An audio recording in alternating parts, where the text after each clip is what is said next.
Η Μπαγάσα. Ο Τζιμπούρ είναι μόνος του και ανοίγει το σκορ για τον Ολυμπιακό στο 33. Πάλι από σέντρα του η Μπαγάσα, ο Τζιμπούρ δεν πανηγυρίζει.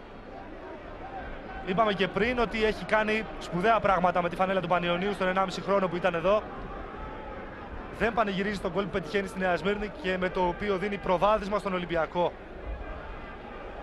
1-0. Ο Ιμπαγάσα έχει βγάλει 3-4 φαρμακερές έντρες μέχρι τώρα. Εδώ ο Τζιμπούρ ξέφυγε από τον προσωπικό του αντίπαλο. Η μπάλα έσκασε κάτω και στη συνέχεια ο Ελευθερόπουλος δεν μπορούσε να κάνει απολύτως τίποτα. 1-0 για τον Ολυμπιακό, που από το 15 και μετά είχε τον έλεγχο στο μάτς. Εδώ είναι το γκολ που κάνει τη διαφορά μέχρι στιγμής από την πολύ ωραία σέντρα του Ιμπαγάσα.